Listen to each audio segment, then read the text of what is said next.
Hey there, I'm Sophia. And I'm Kristen. Welcome to The Nightly on Hatch Plus, where pop culture is our middle name.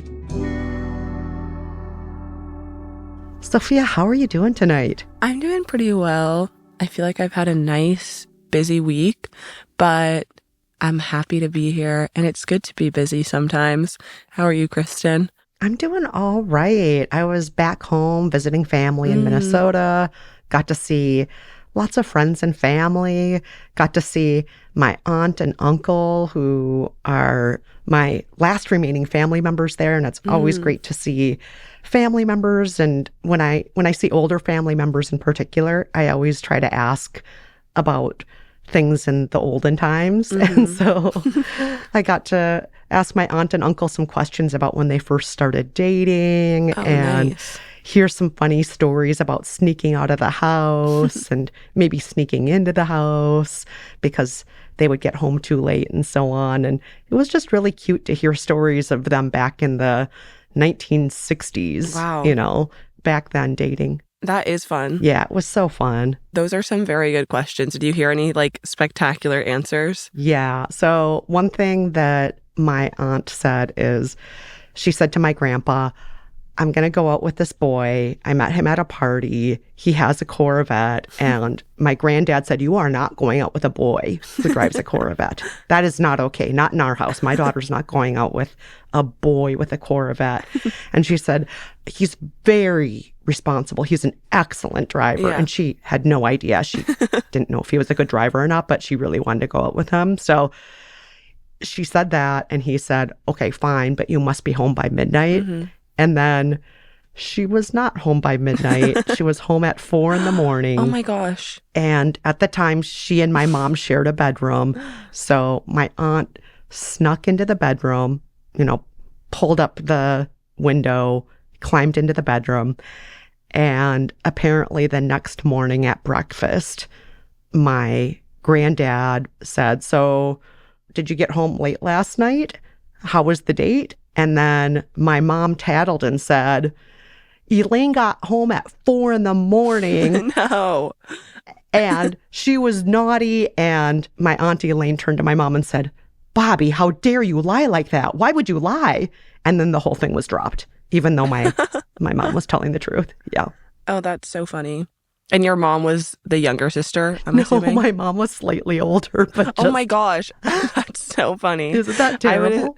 That is. Well, I also just assume because, I feel like if someone says, you're lying, it's way more believable for the younger sibling to be lying. Oh, yeah. Do you know what I'm saying? Oh, yeah. The younger sibling's there to stir up stuff. Exactly. Right? Or it's oh, you imagine that. You're just confused. Oh, yeah. Yeah. But oh my gosh. It was so fun to hear those stories. And then they told me other stories of sneaking out to be together and so on. And oh, that's cute. It just, it made me think of a different era. Yeah. I'm picturing them in 1960s clothes doing all of this and maybe having beehives or, very hard hair.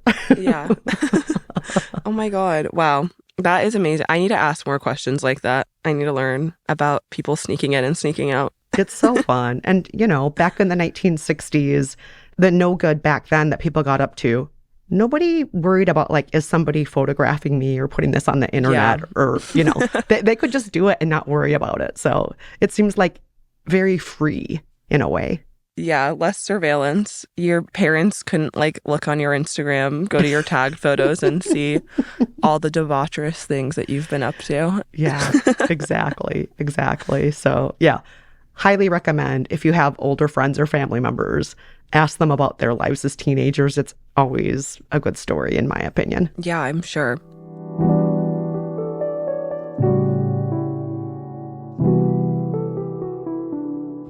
Okay, well, I actually have some good stories for you tonight. Oh, good. I am so excited for these stories because tonight you're going to scroll for me, right? Yes. I'm going to scroll for you, which means that I'm just going to tell you about some stuff I've been seeing this week. Just stuff that I saw that was notable. Oh, good. I love a good story, so I'm excited for this. Okay.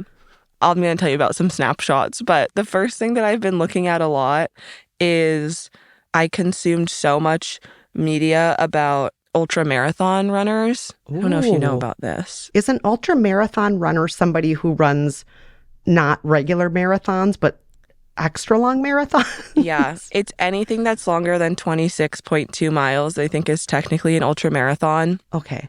Well, there's this guy on TikTok that I watch sometimes, and I fell down a rabbit hole like a couple of days ago. His name is Andy Glaze, and he is an ultramarathoner. He runs like literally races that are 300 miles long. What? And it's multiple days. Yeah, it's so crazy. Wow. It's multiple days. You like sleep on the trail. He literally will be posting like while I'm hallucinating. Oh my gosh. He just starts seeing things. They have like aid stations throughout, obviously, to like keep people safe and stuff. So every X amount of miles, you run into an aid station where there's like people there who can like do whatever they need for you. And you have like, or you can like have your own little team of people there. So you'll have like your family members there, like give you whatever you need. Whoa. And he runs like at least 100 miles a week for like a very long time now is his thing that he does. Wow. It's crazy. So I watched a ton of him. And then I was like, I have to watch more about this. Yes. So that guy, Andy, that I was watching, he wasn't a pro. So then I started watching videos of like pro ultramarathoners doing it. And I watched this guy, Max. I watched a documentary about him, like a YouTube documentary that he like posted on his own page. And he won this race in Moab, and it was all about him like running it and winning it. And I just was like so consumed by these people. And now my entire TikTok For You page is like people running ultramarathons. I have some questions about this. So Yes. you said they stop and they rest. Are they required to rest a certain amount of time every day? No. They're not required to. And is No. it actually a race where they're trying to get across the finish line first? Yes. Yeah. So like there's not like a requirement for when you rest. That's why that one guy will start like hallucinating, because they go like periods of time that obviously a normal person would have to rest for, but they'll run for like at least like a day and then sleep or whatever. But even the sleeps are like, it's like a quick nap. Whoa. Yeah, like it's not that long. I was just watching a video where he's running, and it's literally like beautiful. He did this race in like, I think it was like through France and Italy, and he's like recording, and there's just a guy like laying down in the field of like this like beautiful grass field, like falling asleep on the side of the trail. So like sometimes they'll sleep at the aid stations, but sometimes they literally will just like sleep in a bush, basically. Wow. I would be sleeping probably after my first mile. Like, I'm not a runner. Yes. I'd be like, okay, that's enough of that. I'm just going to lay down now. Yeah. Well, the other crazy thing is like your sleep schedule even afterwards is kind of like affected by the race as well. But when I watched the professional guy, the video about him, I think he was able to win because there was a guy in front of him who had like a 15-mile lead on him or something, which is like a lot of miles. But when you're running like over 100 miles, I guess you can make it up. And the guy had to stop and rest. And so he was able to pass him and then win the race. Wow. Did watching all of these videos make you think, hey, I could run ultramarathons? No. I mean, I watch it and I'm like, I'm like really imagining like doing that, but I don't think I would ever do something like that. I don't think it seems very fun. There's other things I'd rather do. Like, it's cool how much of like the world you get to see in terms of like you run over these very long stretches and you get to see so much like terrain and stuff.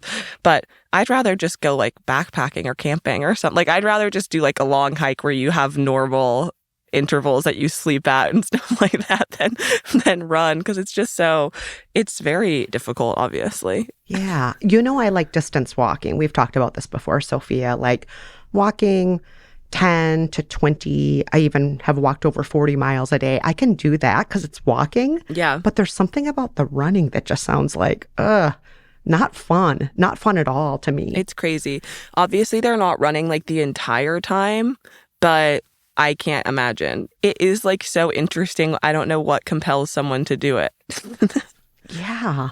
Because it doesn't sound fun to me. No, I mean, I guess maybe they're just people who want to push themselves to the limits. Yeah, I think so. And I think people just get like addicted to it, because I'm sure you do it and then afterwards you feel like so proud of yourself. And I think people have these very like emotional experiences also. It seems to be that part of what compels people to do these like really long races is that over the course of it, they know that they're going to have to like face hardships and like go through all these things. And I'm sure it's like a heightened emotional experience. And I think people probably get really like hooked by that. This whole idea of I survived, I made it through, I relied on myself, but I can get that by standing in line at the DMV. I know. I'm like, I survived. That's enough. I can get that, by standing in line at like the CVS pharmacy. I'm like, that was my ultramarathon. Yes. I was in the store for who knows how long. Who knows how long. Yes. Exactly. But yeah. Wow. Ultramarathoning. I could see why you got hooked on watching one video after another on that, though, because just hearing you talk about it sounds kind of therapeutic. Like you talking about it is making me feel relaxed somehow. It's really like compelling and crazy, but that was one of my little rabbit holes. Not even little. My day was an ultramarathon of watching ultramarathon videos. But there's a couple other things that I got very highly interested in this week that I can tell you about as well. Oh, yeah. I want to hear about them. I was also taken by this guy online who wears a toupee. Okay. Do you mean one that just sits on the very top of his head, or is it a full-on wig? Or It's just on the top. I don't know if it's called a toupee, if it's everything. Like, I think maybe a toupee is just when it's on the top, but I could be wrong. Okay. But he's like a young guy. He's like pretty attractive. I think this is why people are like very interested in it. He gets lots of views. I don't, it's so hard to say if I would be able to know if it was a toupee or not, because it doesn't look like bad to me. Mm-hmm. But knowing it's a toupee, I'm like, it looks a little bit strange, right? But does it blend in with the rest of his hair? Like the hair that's around his ears and the back of his neck? Does it blend in or match the color enough? Yes, it does. It does. It's not even that. It's more just like the way it sticks up a little bit, I think. I assume he must have bought like a nice toupee to match his hair or something, like a custom one, I'm assuming, because it does like match his hair color and look like hair. And then he like wears it for like, I don't know, a week or something, and then takes it off, washes it, and like reinstalls it. Oh. All at home. And those are the videos that I was consuming. Does he explain how that works? The washing it, the taking it off, and the reapplying it? I'm assuming he washes it with like shampoo. Maybe it's dish soap though. I forget. Because it suds up and everything when he washes it? Yeah. Oh, okay. And then he has to reshave the top of his head. So like, I think for the application to like be the best or whatever, you want to have like a completely shaved head or like no hair. So he reshaves, and then he has this like toupee glue, wig glue that he puts on. So can't leave any of those baby hairs behind that are on the top of his head. They need to be gone. And then he puts it on. And then, do you know, when he has the toupee on, is he able to go swimming or do other activities with the toupee on? That I actually don't know, and I'd be really interested in. I bet he can, because it seems like, at least at the beginning, I would assume that he could go swimming and stuff, but maybe not. Maybe he has to wear like a cap or something. But it seems like it's pretty durable. Like even when he's taking it off, it's like kind of a process to take it off. Oh, I really gotta say, I have a lot to learn about all of this. And I think it's great that he exists and is teaching the world, because male hair loss is so common. It's something that affects the majority of men, hair loss. So, and I think a lot of us who aren't up close and personal with that don't really understand the world of toupees, or don't understand, just like all the day-to-day life that goes into self-presentation, should someone choose to not just be bald, but cover it up in some way. So he's kind of educating the masses, because he is educating the masses. Because I honestly am like, oh, well, I know certain famous people over the years have admitted to wearing toupees, like Burt Reynolds, William Shatner, Ted Danson. There are all these people who've admitted to wearing toupees, but even though they admitted to it, I've never known anything about the process. That's interesting. Also, I didn't know that. Ted Danson, I'm shocked to know that he wears a toupee, but I wonder, do you think those people now have gotten like hair transplants, or do you think they still wear toupees? Oh, maybe hair transplant technology has come far enough where they can Do it. just do that at this point. Yeah. Maybe. Because I feel like obviously so many guys, actors, and people in Hollywood have hair transplants. That makes sense. I mean, I feel like people in Hollywood have every kind of Yes. intervention available in order to make themselves look the way they want to look on camera. Yeah. They have things that like we don't even know about. Oh, like, yeah. So many technology things. that hasn't even reached our doors yet. Yeah. I mean, even the technology that has reached our doors, like eyelash growing serums and tattooed eyebrows, even that stuff, I'm like, wow, that's beyond anything I think about for myself now. But what they're doing is like 10 steps beyond that. Yeah, literally. They're in the future. I was about to say the future year that I had in my mind was 2023. That has already happened. So they're in 2035. But now you have me thinking about toupees. And now I'm going to, sorry, fellas, but the next time I walk out the door, I think I'm going to be looking at every man's head. Oh my gosh, yeah. Who has hair, and just be looking a little too closely at their hair. Yeah. There's another girl who I've watched who she does installs like in her salon, and it's sweet. People are really happy after they get a good toupee. Oh, that's good. So I'm happy for them. Yeah. Yeah, good for them. If it makes you happy, if it makes you confident, if it makes you look in the mirror and feel great, yeah. I'm like, rock on. Go for it. All right. Is there anything else that you've been scrolling this week, Sophia? The last thing I was scrolling was I watched a lot of content about the Jonas Brothers. I know they released a new album like sometime relatively recently, and they've been on tour.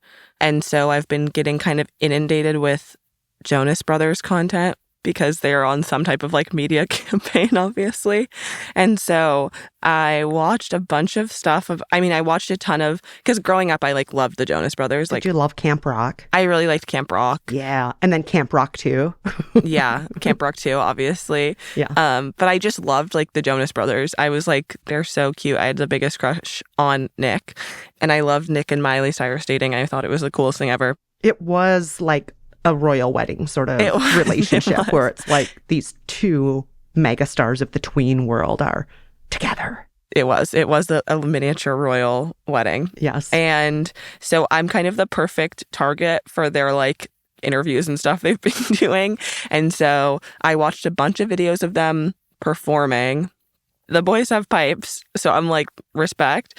And then I watched a 2-hour-long podcast with them. Nice. Where they talk about creating their music and stuff like that. Because the guy who was hosting it, his whole thing is that he was like, no one ever asked you about the music. People only cared about your personal life, like, yada, yada, yada, which I'm like, sure. I mean, totally. And I guess it's annoying, but also it is like, that is kind of the territory when you're a teen star, like a tween star. Yeah. And so he asked them about the music and the artistry of their songs. And I listened to the whole thing, and they played some of their demos, I was loving it. And yeah, I love them. I'm amazed that they've kept it going this long, because I think a lot of those kids who come up in the Disney machine, you don't know what's going to happen with them once they are in their 30s, which aren't they all in their 30s now? Yeah, I'm pretty sure. Yeah, or maybe even, is Kevin in his 40s? Maybe late 30s or early 40s. Yeah. So, I mean, it's amazing if one's Disney star can continue to stay up there. Yeah. Shining bright. Yes. Well, after the Disney years. That's amazing. Yes. They did like quote unquote break up for like a couple years or something, I think. Mm-hmm. And then they did some solo stuff. But now they're back and better than ever. I mean, I tried to listen to their new album. I will say it wasn't actually very good, but I do love it to me. But I'm sure some people love it. But some of their old songs, I'm like, look, it's fun. I love it. I really remember a few years ago when they released I'm a Sucker for You. Yes, yeah. I boogie when that song comes on. No, that's a fun song. Yeah, I like that song. I think it's a good one. Yeah. I kind of wish I could give them a bit of a style makeover, but it's okay. What would you do for a style makeover for them? I would certainly make the pants a little bit less tight. The pants are really tight that they're wearing. I probably would say let's not wear leather baseball caps. Okay. That might be a step too far. I would say let's just look at the fit of the clothes. Let's investigate the fit of the clothes and see. Let's look into some different silhouettes maybe. Okay. I would be curious to see them try different hairstyles. Oh, yeah. I feel like Nick had a period where he had a buzz cut. Mm-hmm. I wonder what else they could do to grow it out really long. Yeah, it seems like they might be in a contentious relationship with their own curls, but a part of me is Yes. like, lean into those curls. Let's see what happens if the hair is longer or the hair is just a different cut entirely. I don't know. Yes, that could be really fun. Enjoy those thick locks. Experiment with them a little bit. Or, oh God, Yes. what if I'm wrong? What if they don't have thick locks and they're wearing toupees? I know. I'm like, what if? What if I've had it wrong this whole time? This whole time. I think it's great that you've been going down the Jonas Brothers hole, because to me, it's like, I'm a little bit older than you, but it's the same thing of like, oh, here's this thing I really loved as a little kid, and let me go down and look at all these things that Yes. were associated with that time in my childhood. And Yeah. it just, it's a little bit of nostalgia, but also a nice reassurance, like, oh, they're still here and they're still doing stuff. Yes, they're still here. It was very fun. Yeah. Well, Kristen, I'm getting pretty sleepy. All this Jonas Brothers talk has actually taken it out of me, and I think I've got to turn in. You're feeling that Jonas lullaby in your heart. Yes. Huh? Yes. So thank you so much for scrolling for me, Sophia, and good night. Good night, Kristen.